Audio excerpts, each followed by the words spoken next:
but everybody missed it because we were muted. So now we are unmuted. So everybody, if you can hear us, just give us an emoji or a hello, a yes, a no. Now we can. Excellent. Okay, I can see. Yes. Yeah. So do you want to give us like an introduction? Tell us who you are and what you do. So my name is Samson Goddy. I'm from Nigeria. I think I live in down to the southern part of the country called Port Harcourt. And sometimes I would say I rarely identify myself as a software developer because I kind of like community more these days because of what I do, particularly on the project that I contribute to. So I've been a long-term contributor on a open source project called Sugar Labs. It's geared into education through the popular one laptop per child, give one, get one program. They call it in the United States. But everywhere in the rest of the world it's called one laptop per child. And then for the past 2 to 3 years, I've been primarily working on like strategies, like doing some strategic stuff around open source on the continent Africa. And for about 2 years and some few months now, co-founded the Open Source Community Africa, where we've been able to, extend programs and like events across African cities, and while also doing like one of the largest, or some of my friends said the largest open source festival of the continent, called the Open Source Festival, which was just actually 2-3 weeks before the whole pandemic happened. So around February 20th to 22nd. So we were so pretty close. Yeah. Excellent event. I know we had some people from GitHub representing and helping out there. Do you want to talk a little bit more about this event since you just mentioned it? Oh, great. So the festival, the idea behind the festival was the fact that, well, literally for the past 6 years, I've been traveling mainly to the States and Europe to attend conferences. And why that has been very smoothly for me when it comes to like traveling on visas, my team and I, we noticed that it was very difficult, one, sponsoring people from the continent over to the United States, and also like, it's like literally everything around open source or open source focused events or open source focused conferences, mostly, in the Western world. Then the idea behind the festival was to not necessarily like bring the conference down here, but to kind of like customize it in a way that it gives you this, the Africanness, because in Africa we care about more about community because of how large we are. Like an average family is usually large.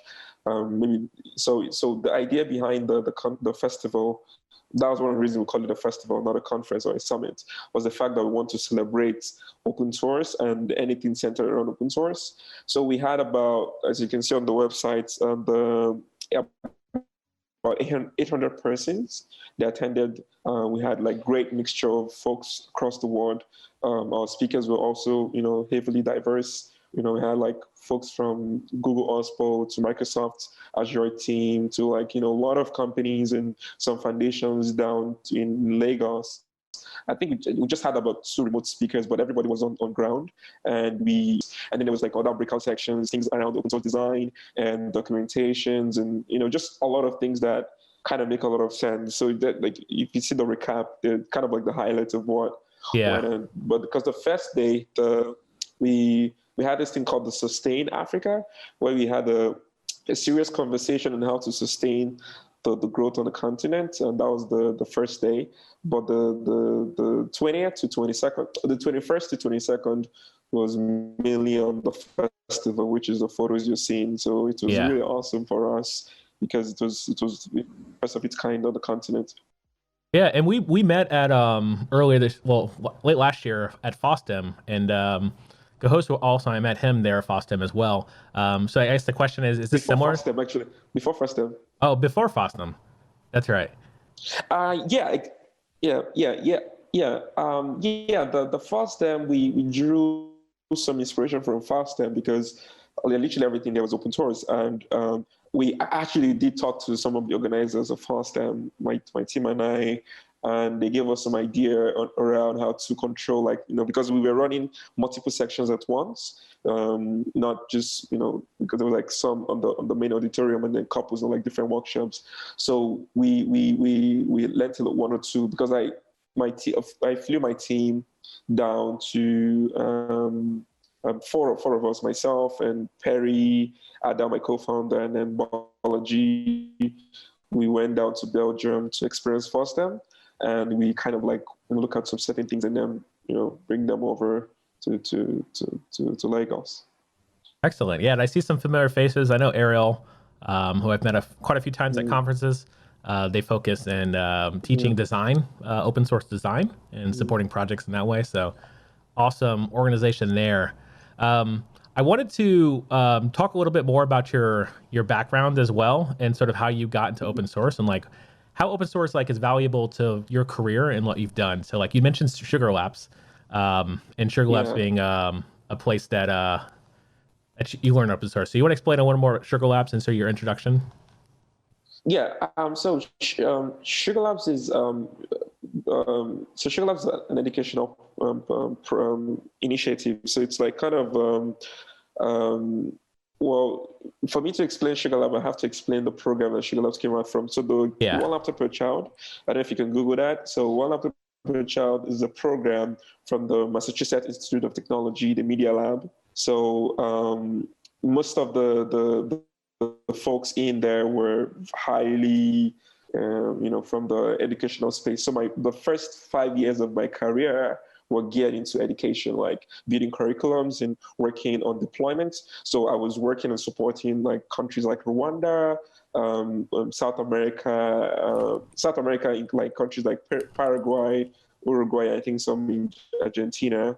So literally everywhere this computer was, I was working to support, the deployment in every country in the world. And currently in Rwanda, there's about 400,000 of these machines in Rwanda. So the software side of the hardware, because the hardware or the main program itself is called the ORPC, which is the One Laptop Per Child. But then the software is running a kind of a flavor of Fedora, per se. So it's called the Sugar Desktop. It's one of the desktop environments of Linux, just how you have the GNOME and KDE for Linux enthusiasts. Like, Sugar is just like GNOME. In fact, like the Sugar relies on frameworks like PyGTK, so the Python version of the GNOME toolkit, because if you're designing applications for the GNOME desktop, you see yourself getting to write in C, which is a framework they have called the GTK. But on the Sugar side, because they wanted kids to have the freedom to design apps and do a couple things on the operating system, instead of trying to get the GTK itself, which was the GNOME itself, down to Sugar, they kind of made it easier by taking advantage of the PyGTK. So it was easy for you to just learn Python, because Python, again, it's one of the beginner-friendly language. So when I got this computer, I was actually 8 years old when I got this computer. So this is technically my first computer. And I was 8 years old in a school in Port Harcourt. The first 6 months while using this computer, I was able to understand basic Linux, terminal, command line, and some basic architecture on what Linux is about. And I think the other 6 months I spent learning some graphical programming language. So there's a very old language I think it's actually about 30 years old now, called Logo. These days, it's people address it as Turtle, so it's like a very graphical programming language. I think like Scratch, MIT, for example. I was going to say Scratch was would be the alternative that people might know. Yeah, so Scratch came out of that. So I was more getting into the original concept called the Turtle Art, and then I moved to Scratch.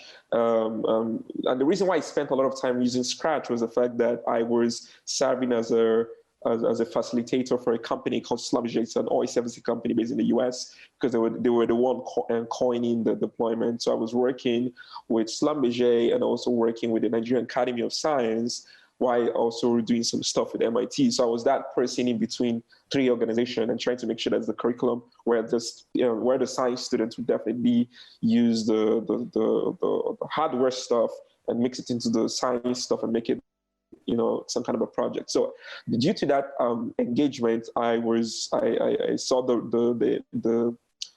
the reason to learn Python. So I started writing Python at the age of about 9, 10 years old, just doing some basic some programs. And eventually there was I think that the peak of open source for me doing this program was the fact that my friends in school were going online to play a Flash-based game.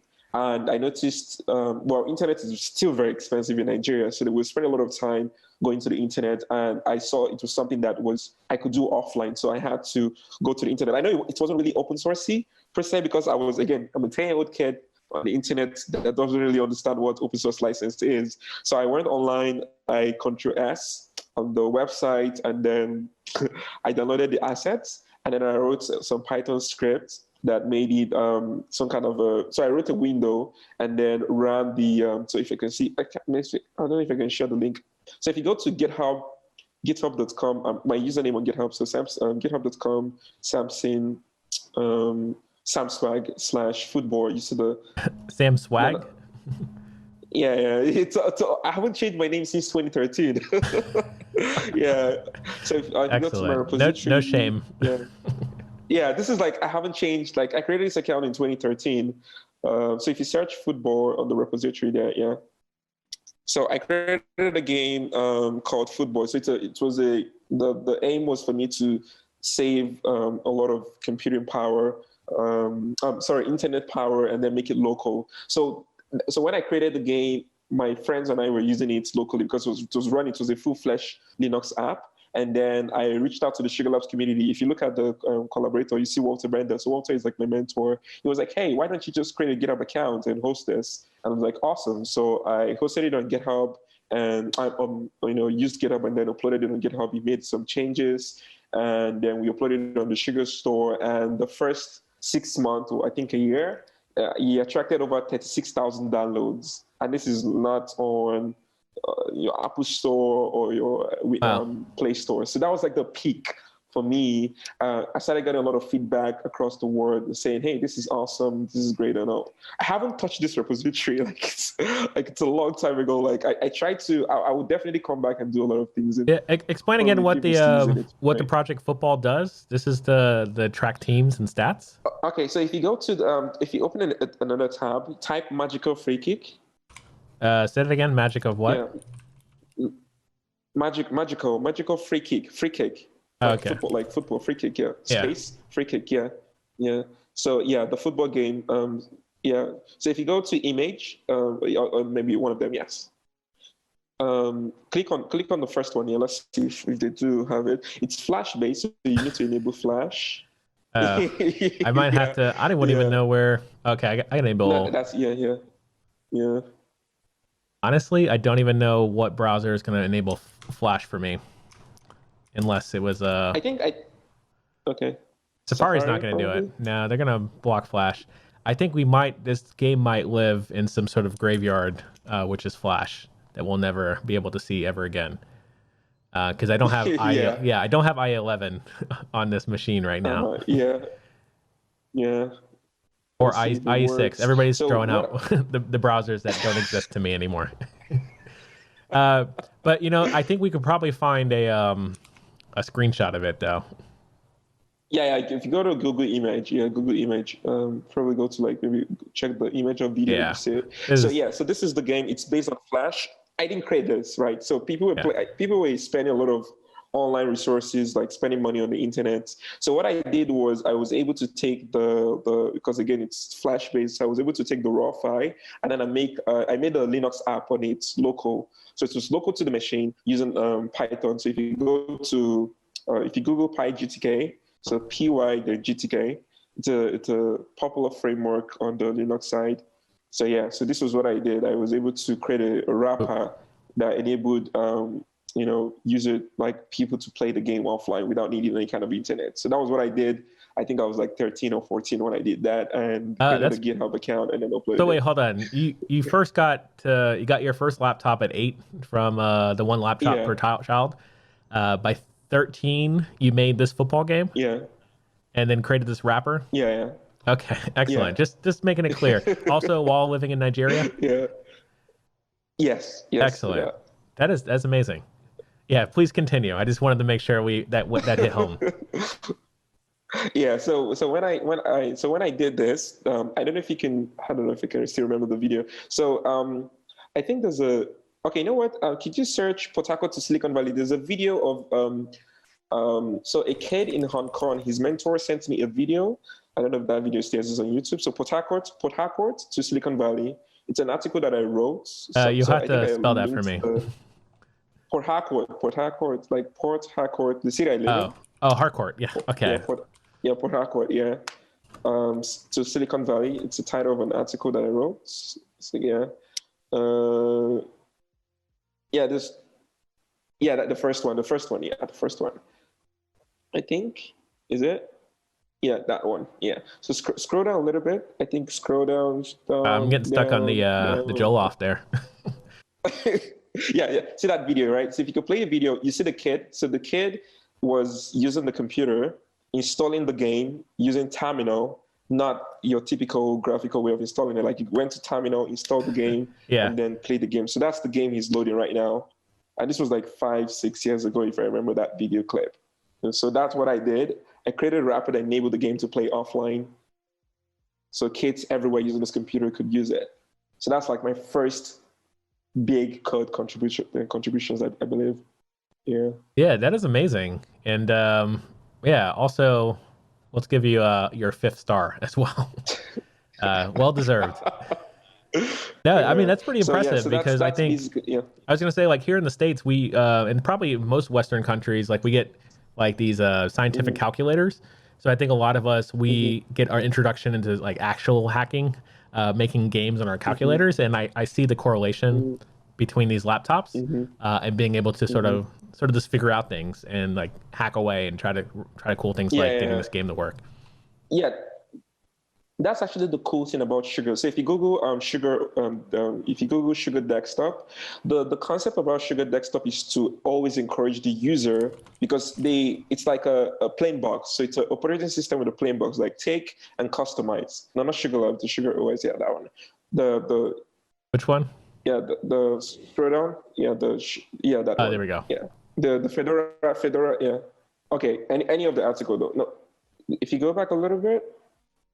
To the search, yeah, the Fedora one, the one with Fedora, I think that's the most updated one, the Fedora based. Yeah.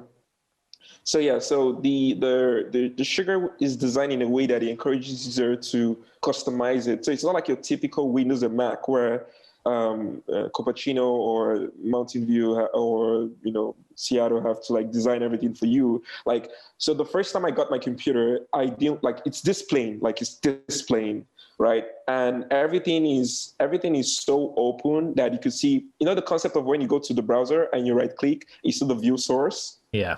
Exactly. Like you could do view source on this operating system. You could do view source. You can see the entire code and you can clone it and you can make modification on it. So that was how I started learning how to code, by modifying the operating system itself. So I was able to, I think at the end of the day, at the end of when I was using this computer, I wrote about 4 applications. At the end of that one was my first, and then went on and did 3 or more.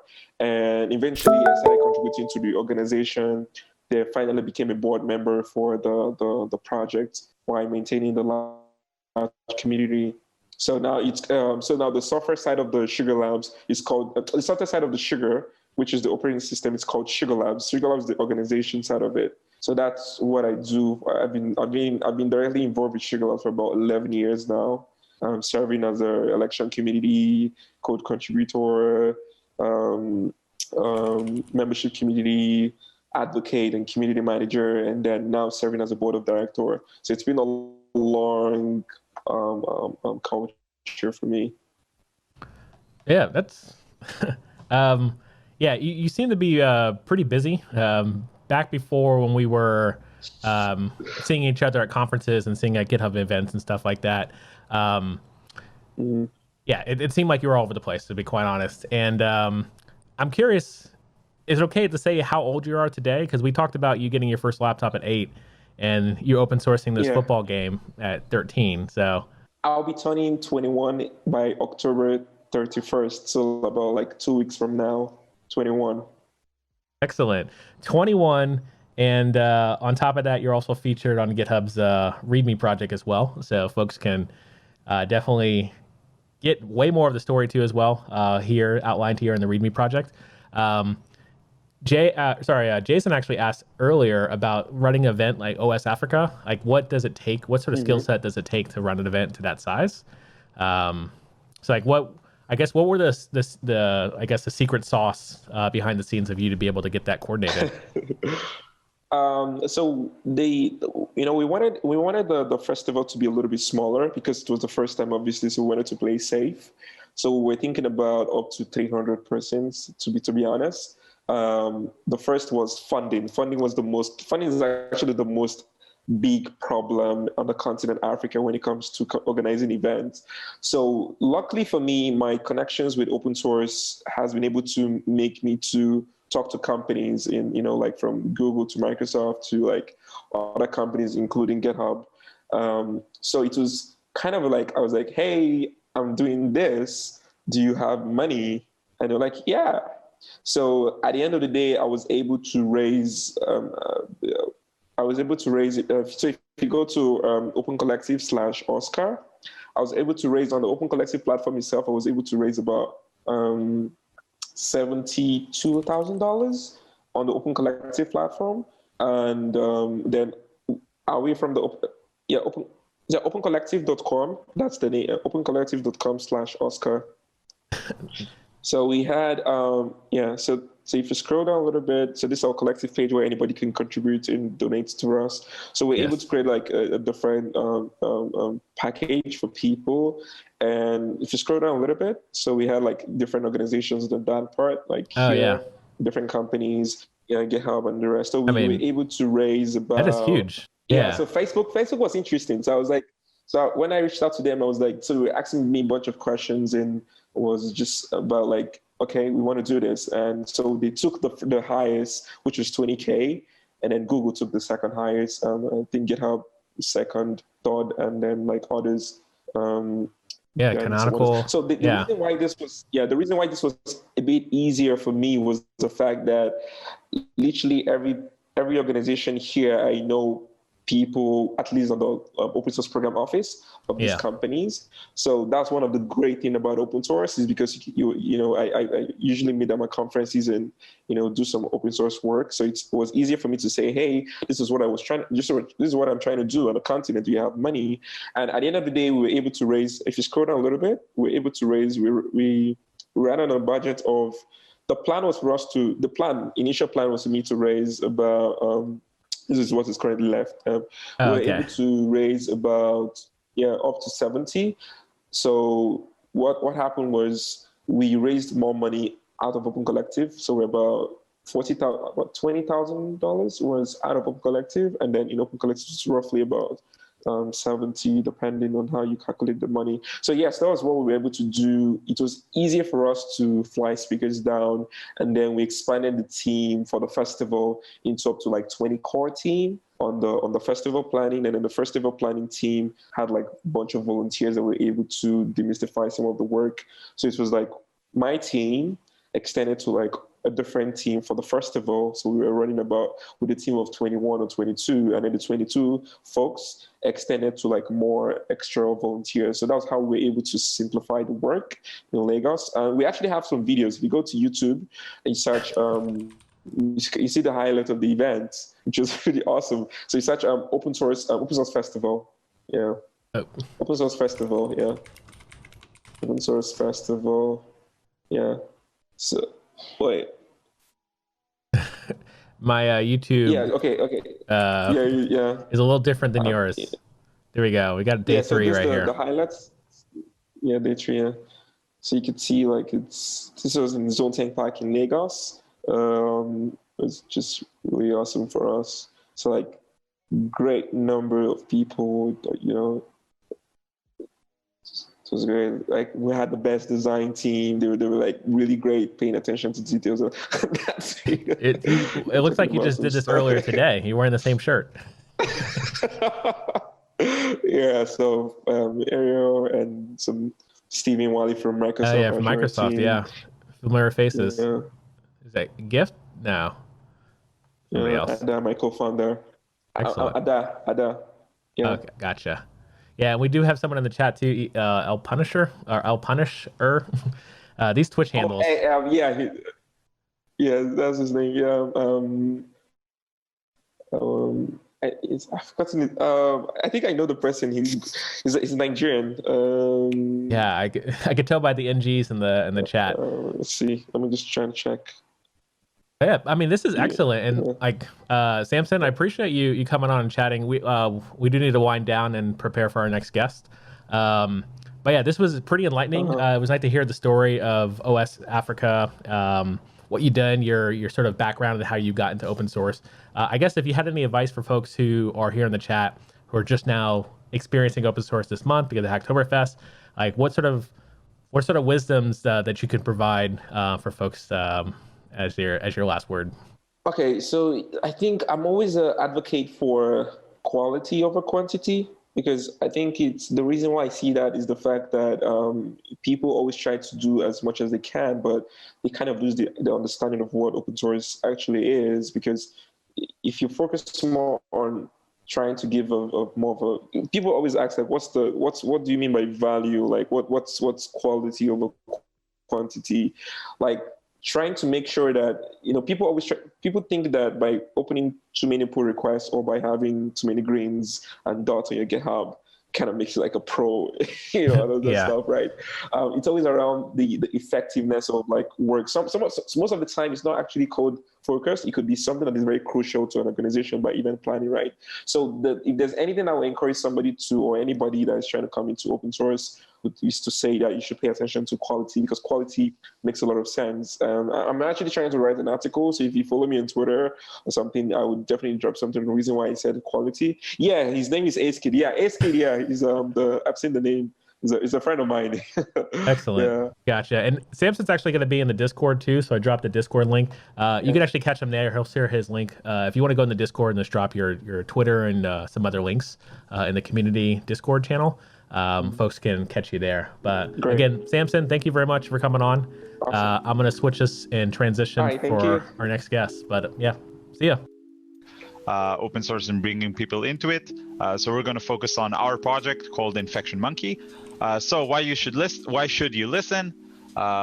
You might learn some cool stuff about open source, about security, about teaching developers. Obviously, today's event is sponsored by Swim, and we partnered with Swim both as design partners and as just users.